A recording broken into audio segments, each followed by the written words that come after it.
Welcome in, everybody. This is the SFA Weekly Roundup for Week 13 here in Season 10. Season's winding down. You're into those really gritty conference games that you need to win. Let's get right into it. Georgia Tech got another win, up to 4 wins on the season. Baylor, they survived. Now, this looks like a close win, but as you guys who've been watching these videos all season, Kansas State just got their starting quarterback back, and they were a preseason top 25 team. So this isn't necessarily a shocker when they're fully healthy at that position. And then we also all know Baylor is battling a lot of injuries as well, but they still take care of business, which is what you expect great teams to do. Minnesota coach Jay Jettas put Calvin Johnson at number 1 as his wide receiver this week, and it really didn't matter as he didn't even record a catch in the number 1 spot. It all went to Kim Mettle in the slot. So the relationship between Minnesota and Calvin Johnson probably isn't the best, but they still get a win. Arizona State, this was game day actually. We may never see such a dominant offensive performance like we saw in this one. It just seemed everything was going their way. Outside maybe 1 or 2 drives, Lorenzen just was on fire. It just seemed like the team just couldn't be stopped. Utah had a few splash plays, but really the red zone defense for Arizona State is what won them this game. Iowa State got a huge upset over Colorado to keep their playoff hopes alive, and now they control the division. Myself, I stay undefeated as the last undefeated team in the country behind a 6 touchdown day. 2 went to Heimlich Heisenberg. So ECU is rolling. We are now 2 wins away from a playoff berth. Kansas loses to Oklahoma State. That is just a tough one. Not really any way to sugarcoat that. Penn State, this was a BearCave game. They blew a 14-point lead. And lost by 10 to another great team. Buffalo, they survive and they clinch their division. So Coach Pinstripe, he is headed to the MAC championship. So that's a big congrats. Missouri getting another win. Vanderbilt getting their 3rd win on the year. Close win here for Western Michigan, who stopped the 3-game slide. It took a 4th quarter comeback. But yeah, the 2-point conversion failed. Michigan beat Iowa. This was a weird game. Nebraska, they're 8-3, still not ranked. They continue to get disrespected, but 15 4th quarter points gave them the win here. Tough L for Coach Mango as he loses bowl eligibility. And then once again, Boston College goes down 2 weeks in a row, so 9-0 to 9-2, losing to Clemson, and this eliminated them from being able to win the division. So very tough end of the year for them. Florida continues to roll over Alabama.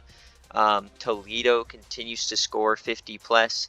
Mid-Tennessee State stays at 10-1. Florida State now looks to have locked up the ACC. I believe it's the Coastal, so they will be in the championship game either against Duke or Miami. Arizona continues to roll. Our only overtime game of the week here. ODU got it done despite blowing a 14-point lead there. Game day, we had a pick 6, Wyoming versus UNLV. That was pretty fun. And then one of the bigger upsets of the week, San Diego State loses. They were dominating the conference all season, but Nevada, who started 1-3, rattles off 7 straight to find themselves in the Mountain West Championship, and they'll face New Mexico, who's been rolling. USC beats UCLA, who is still winless. Cincinnati and Chad Barber still have a chance to win the division. Illinois stays at 9-2. Arkansas State fails to get bowl eligible here, so they have one more chance next week. And then Ole Miss absolutely dominates Texas. Brent Boozler had himself a day. Ohio State, kind of a weird win here, but you know, a win's a win. Not here for Texas A&M is that while they still can make the playoff, that's one of the only reasons they're still ranked.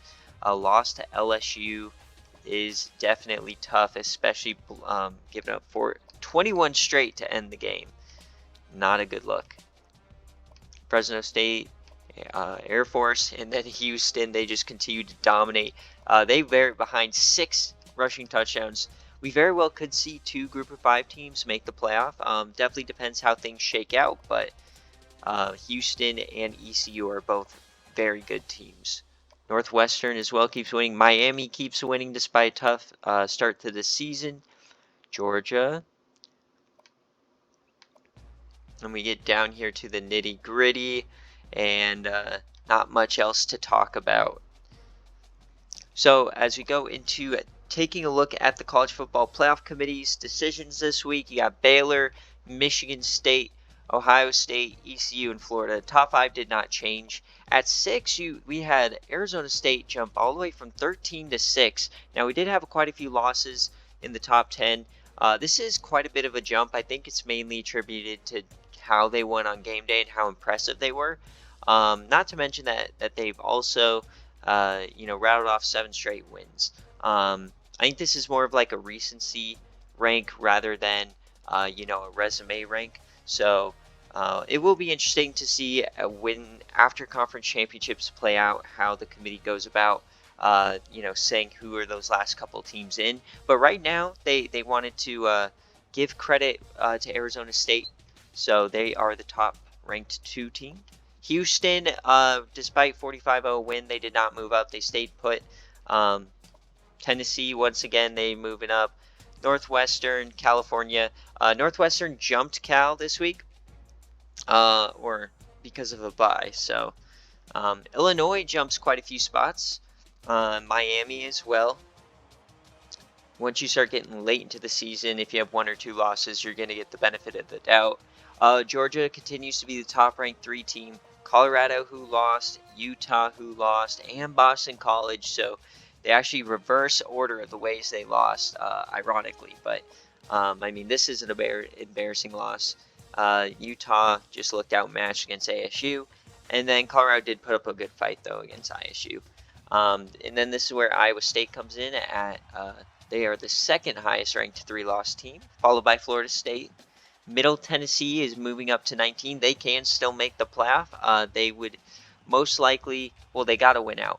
They have to beat ECU, and then they got to either hope to get ranked above Houston or hope Houston stumbles. Ole Miss, 8-3, maintains at 20. Georgia Southern moving up. Washington, a 1-point win over Oregon. They actually moved down from that. Toledo still moves up. They are killing everybody. And then strength of schedule is really why Minnesota is getting up here with 4 losses. And then we wanted to punish Texas A&M here with a loss to LSU, but because they can still make the playoff, we figured we still have to rank them. Now let's move on to players of the week. So first up, Brett Huntley, SFA player, 442 yards, 7 total touchdowns, and 120 rushing yards. Crazy good game. This was a surprising pick. I felt like there were probably some different players that could make Defensive Player of the Week, but congrats to Iowa State there. In the ACC, you got all Clemson in their big upset win. Martin Black, one of my favorite CPU-generated players in the SFA. Kim Medal once again, 354 yards and a touchdown. And Oakman, he had himself 3 sacks and 6 TFLs. Nicely done to SFA players there. Kiko Strong, 408 yards, 4 tutties. And then Craig McDonald, like we said. You got Todd Bumfist, an interception. And then Hayden Wolf, 5 touchdowns, even though they did lose in overtime. Or no, they ended up winning. Tony Shaw, and then like we saw, McCaskill, 6 touchdowns on 170 yards. Independence-wise, Conover pretty much a staple here. And then Buffalo in their game-clinching win, we saw C.J. Bazile with 2 sacks, 1 while we were watching in the final moments. And then once again, Brett Huntley. You got Logan Fife, who I thought was going to win it, 600 yards through the airs and 8 touchdowns. A massive performance against Hawaii there. Jaden Williams, we saw on game day. He had 3 TFLs, a sack, and that massive fumble that we saw. And then another crazy wide receiver performance, 317 yards and 3 touchdowns for Kyrone Ware-Hudson. In the SEC, Kiner, 160 yards, 2 tutties, and then we have a sack and a forced fumble and a forced recovery here out of Scooby Williams. Jamal Potts had an interception, and Derek Brown, 303 with 3 touchdowns. Now, as we are coming down the stretch here are the leaders. So, passing leaders, you have Conover with Kiko, Travion, Marcus Davis, and Braxton Miller. I love that we're at the point where a lot of SFA players are leading these just because they're, seniors and, stud juniors and that sort of a thing. So, but yeah, there's 5. Those are the top 5. And then rushing leaders, Jay Ducker jumps McBurnfinger, but McBurnfinger's still up there. Sanders continues to fall. And then obviously Cam Porter out of Northwestern. Receiving leaders, Mike Evans, Brent Boozler, Stephen McBride, 2 SFA players there. Tackle leaders, these haven't really changed. All SFA teams with David McCormick in the middle there. Sack leaders, Lawrence jumps up all the way to 14.5. That is a wild marker, and still the game to go. And then interceptions, no changes here as Diza Fernandez is at 8 now. And then kicking leaders, obviously nothing has changed here. You got Roberto Aguayo and Becker, and then the other 53-yarders. So now all the award finalists have stayed the same. That's why I didn't post them this week. So once we know the winners, then I'll discuss them. But the Heisman Watch. You got McBurnfinger still at the top. He had a great game this week, and he added another sack. But rushing-wise, 1,400 yards, 13 touchdowns, and then 7 receiving. So 20 total touchdowns, almost 2,000 total yards, and defensive performance. It's really hard to see him not maintaining this. Marcus Davis actually didn't move up or down despite the 2 straight losses. He is technically still putting up some nice performances. But you got Bo Wallace here behind 6 touchdowns. He did move up. Cam Porter moved down with 80, or he didn't move down, he just stayed put with 83 yards and a TD. And then Milner, despite 4 touchdowns, moved down a little bit.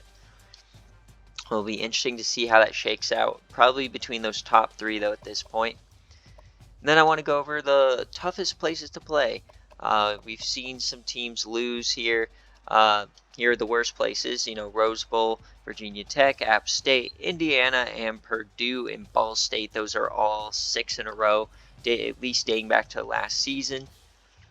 And then Tennessee and ECU have the top places to play right now. But Middle Tennessee State's right behind us, and unfortunately, the game day this week will be at MTSU. So we have to go in there, a crazy environment, and somehow find a way to win. That's definitely going to be a tough game there. So if we go up to, before we go, actually no, we're going to do injuries first. So this week was actually a really tough week for major injuries. We had quite a few minor injuries as well. So first off, we're going to start with Kansas. Kansas, obviously, we've seen their right tackles having trouble, and then this week they add 2 more critical injuries. Their interior lineman, broken tailbone, only going to miss a month, whereas the left end, the Caleb Taylor, 79 overall, torn pec, he is done for the year. This one's also done for the year as well. So 2 critical guys on both lines are done for Kansas. That's a really tough L for them, as they have been going on a bit of a skid. Penn State will be without Davion Townley with a strained knee. He will be back for their bowl game, but he will miss the season finale. So, and they are in a win and in for a bowl game to get to 6. So definitely going to be a important game to keep an eye on. And then we're going to go down to Syracuse. We got Dewey Deeks, SFA player, 2 weeks due to a strained back. Honestly, a pretty lucky that's only 2 weeks. Sometimes this injury can be very bad and very lingering, but should be back for a bowl game. And now the 2 biggest minor injuries of the week. First off, we are going to go to Ole Miss here. And yep, one of the only 99 overalls in the country, Ryan Fitzpatrick, is done for the year. A strained back, he tweaked something, throwing the rock or running, whatever it might be, and he's done for the year. Luckily, Ole Miss has a ton of great quality backups like Holstein, so they should still be fine. But yeah, so Ole Miss already locked out of CCG and locked out of the playoffs, so best they could hope for is a Citrus Bowl. So we'll see if this plays a factor in that. Finally, we are going to go to Iowa State, and another one, a sprained ankle, is going to keep Kiko Strong out. The sophomore, freshman All-American. I believe he made Team of the Year, but in any of the case, he could come back if he doesn't get a questionable or a lingering injury here for a bowl game or a playoff game. So if Hunter Deekers can win them against West Virginia and then take out Baylor in the conference championship, Kiko would be back for the playoff run. So the chance is there for Iowa State, but it's not going to be easy, obviously, especially with your backup quarterback. Now if we go to major injuries, I did lose my backup running back. Luckily it wasn't Storm Johnson, so we're vibing. Torn Achilles, though, that's really rough. Then we're going to go to Georgia Tech here, who is losing a linebacker for the rest of the year, Jalen Jackson. Luckily, they are really deep on the defensive side, so this one doesn't necessarily hurt them, especially a left outside linebacker who is just in your base sets. Houston, though, they've had a few injuries here or there on their line earlier in the season, but Nelson Caesar is new this week, out for the year with a broken tailbone. And then in terms of USC here, Brock Vereen, SFA, senior redshirted guy, he is done for his career. He was having the best season of his career. Only a pick and a few deflections.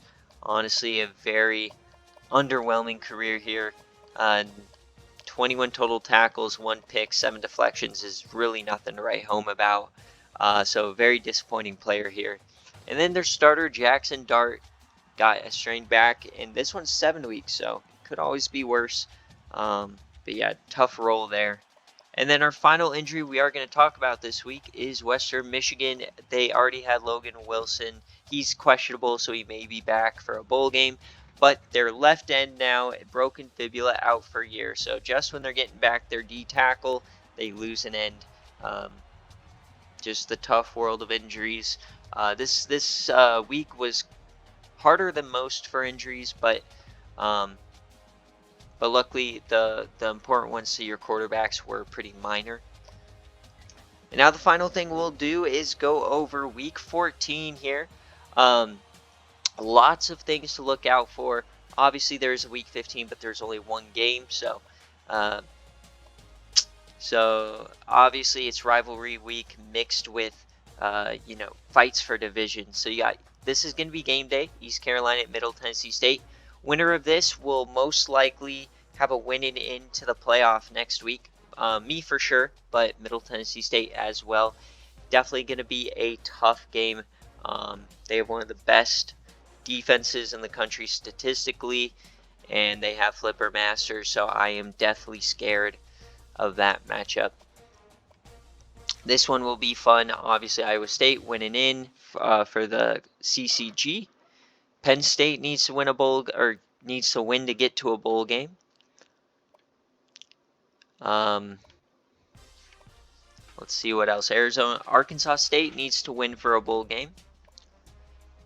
Iowa needs a win for the bowl game. This one, the winner goes to the Big Ten championship. If Ohio State loses, they might get locked out of the playoff. So this doesn't really have any implications, but other than that, this one's an important one to keep an eye out for the SEC auto bid, because Texas is guaranteed to make the conference championship, but if they have 4 losses and they somehow knock off Florida, then the SEC probably will not get into the playoff. Coastal needs to win this game to make a bowl game. Air Force needs a win here to make a bowl game. This game is a de facto bowl game, basically. UNLV. And then in the AAC, you kind of have something weird going on. Rutgers and Temple.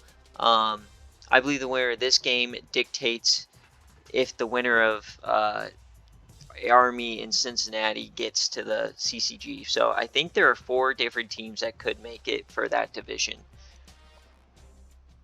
And here's the other one. They're all 7-4, all within a game of each other. So lots of weird tie breakers coming in. Here's another big one. Obviously a big rivalry. Florida State, though, needs to win to maintain their chance at an auto bid. Both have already clinched places in their CCGs, I believe.